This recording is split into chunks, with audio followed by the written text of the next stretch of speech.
سلامونه ملګرو، زه ورور راغیم او تاسو ته د یوې نوې کیسې سره راغلی یم. دوه زړور سرتیري خپل وطن لپاره جنګېدل، خو ځینو فاسدو خلکو د خپل شخصي ګټې لپاره هغوی خاینان وبلل او یوازې پرېښودل چې مړه سي. د نن ورځې کیسه د ریګستان څخه پیلېږي، چیرې چې باب او د هغه ملګري ډاني په یوه ځانګړي ماموریت کې بوخت ول.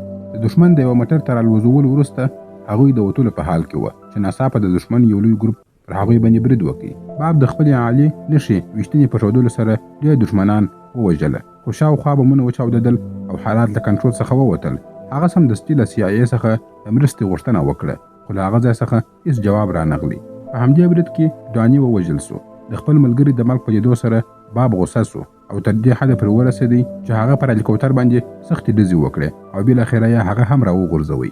3 کاله وروسته باب اوس په غرونو کې د خپل سپي سره ژوند کوي. یوازې خو آرام ژوند یې درلودی، خو سوله تلپاتې نه وي. یو ورځ کرنل جانسن د یوې نوي ماموریت پیغام سره هغه کور ته راغلی. میشن دا و چې یو جعلي پلان جوړ کړي. دوی غوښتل چې داسې وښیي چې ګواکې باب غواړي هغه ووژني، خو په حقیقت کې باب نه غوښتل چاته زیان ورسوي.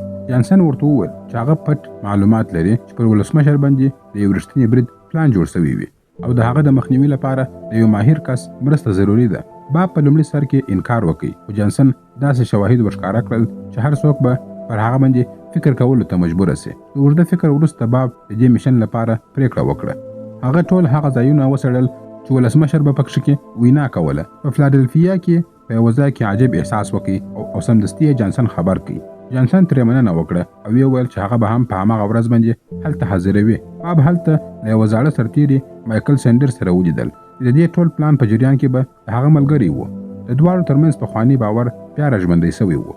د وینا په ورځ باب، جانسن او د هغه ټیم په یوه کوټه کې و چې له هغه ځای څخه ټوله صحنه په ښکاره ډول سره لیدل کېدله. کله چې ولسمشر سټیج ته وختې، باب سمدستي وویل دا د برید تر ټولو ښه وخت دی. ولسمشر باید ژر تر ژره له سټیج څخه ښکته سي. خو په هماغه وخت کې یو پولیس پر باب باندې ډزې وکړې او یو نامعلومه کس پر ولسمشر باندې ډزې وکړې. باب چې دا حالت ولیدی، کړکۍ یې ماته کړه او وتښتېدی. کله چې هغه ولاړی، د جانسن ټیم ټوله کوټه پاکه کړه. یوازې د باب سنایپر توپک او د هغه د ګوتو نښانونه یې پرېښودله. په لاره کې د FBI ایجنټ نیک هڅه وکړه چې هغه ونیسي، خو باب په اسانۍ سره هغه هم ووهي. هغه یې د اوسپنې له جال سره وتړي او په موټر کې وتښتېدی. د وتلو پر مهال یې یوازې دومره وویل، ما ولسمشر نه دی ویشتلی، پر ما تور لګېدلی دی او زه به دا ثابته کړم. د باب له تښتېدو وروسته د ښار ټول پولیس د هغه په لټه کې سول. ټول سړکونه بند سول او له اسمانه هلیکوپټرې هم پسې را روانې وې. د خپل ځان د ژغورلو لپاره باب خپل موټر د موټر وینځلو ځای ته ور داخل کړي. هلته یې برقي څوکۍ پورته کړه. د لومړنیو مرستو بکس یې راویستی او خپل زخم یې وتړي. بیا بېرته سړک ته راووتی، خو پولیس له هر لوري څخه هغه محاصره کړي. کله چې بله لاره نه وه، باب موټر ریوس کړي او سیده یې اوبو ته ور وغورځوئ. موټر په اوبو کې ډوب سو، خو باب مخکې هم له هغه ځای څخه وتلی و. FBI ډېره لټنه وکړه، خو یوازې یو تش موټر یې پیدا کړي. وروسته یې یو موټر غلا کړي او له ښاره څخه ووتی. د باب انځورونه د ټولو خبرونو په چینلونو کې خپاره سول. د نیک نوم هم بدنامه سوی و. د هغه مشر سخت ورباندې قهر و. کله چې نیک وویل باب هغه غولولی دی، مشر یې خبره ونه منله او ویې وویل چې دا هر څه په راپور کې لیکلو ته اړتیا نشته. شپه وه. باب یوه دوکان ته ورسېدی، خو ویرېدی څوک به یې ووژني. د همدې امله یې لومړی د دوکان څراغونه مړه کړل او بیا یې اړین سامانونه راټول کړل. وروسته د یو میخانیک ورکشاپ ته ورننوتی او هلته یې خپل زخمونه وتړل.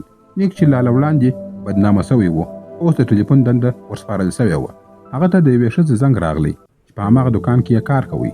هغې ته شک پیدا سوی و چې باب لږ مخکې دې دوکان ته راغلی و. نیک پر هغې باور وکړي او دا خبره یې خپل مشر ته ورسوله، خو مشر یې بیا هم ونه منله. نیک بیا هم تسلیم نسو او ټوله شپه یې پر دې موضوع باندې کار وکړي. سهار چې ګلیډن نیک ولیدی، ورته ویې ویل چې پولیس باب وویشتی او هغه مړ سوی دی. د دې خبرې په اورېدو سره د نیک شک لا نور هم زیات سو. له بلې خوا باب د میخانیک په بڼه د ډاني د مېرمنې سارا لیدو ته ولاړی.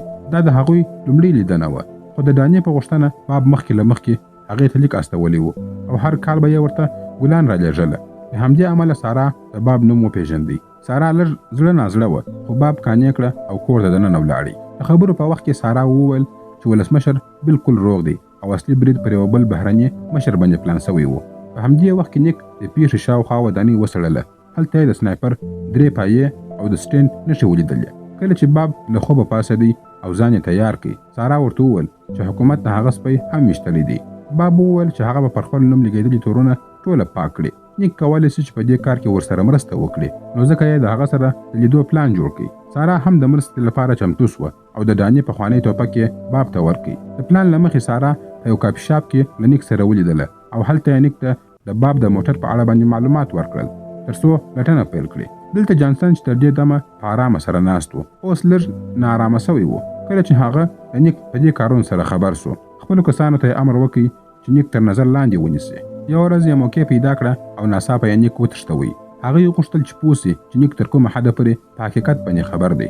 هغوی ډېر کوښښ وکړي خو نیک هیڅ خبره ونه کړه.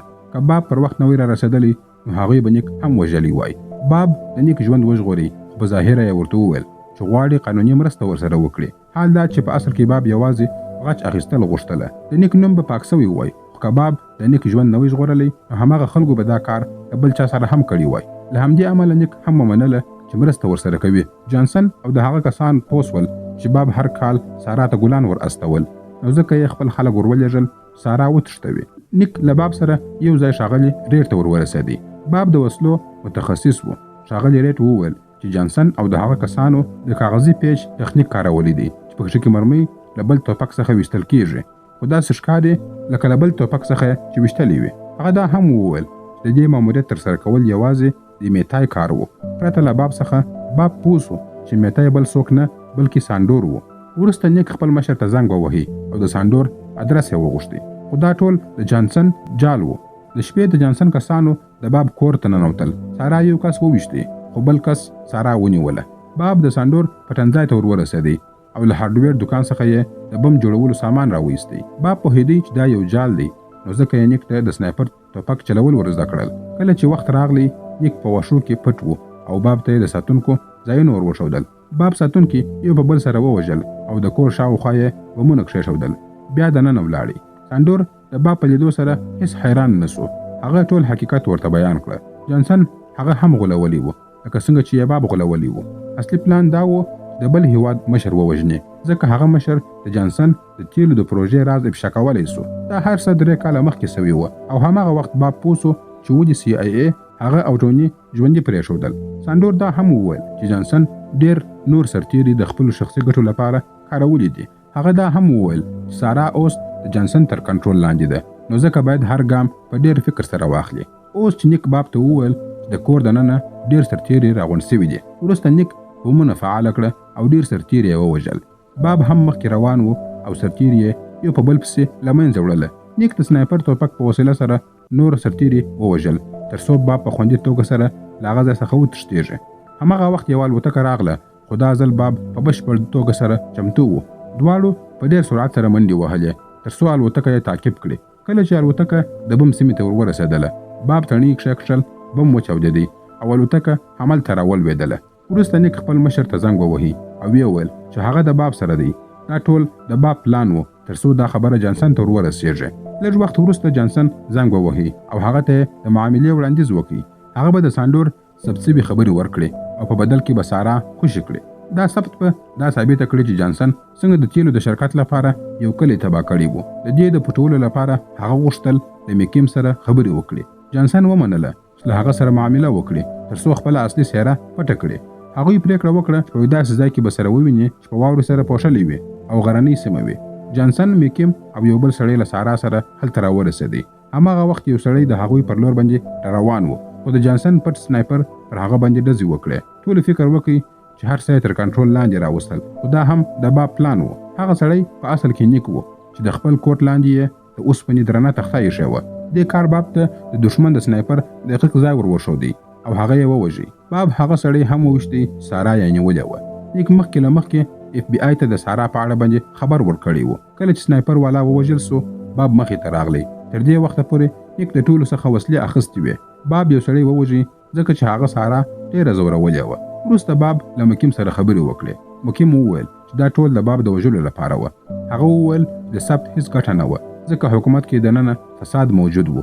باب هم فکر وکړ چې دا د FBI د لوړو افسرانو پلان و. ټولو خلکو په دې ځای کې باب ته کتل. نیک، جانسن او سارا هم هلته وه. باب سمدستي خپله وسله وغوښتله ځکه چې هغه پوهېدی چې یوازې هماغه سنایپر به حقیقت معلوم کړي. هغه وویل چې د لپاره ناممکنه ده چې په اصلي مرمۍ سره ډز وکړي.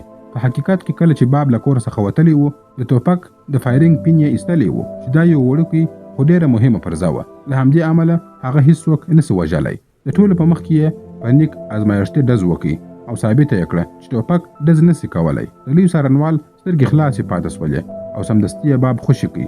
خو جانسن او مکیم د قانون څخه په آزاده توګه سره ولاړه ځکه چې کافي ثبوتونه د هغوی پر خلاف باندې نه وه راټول سوي.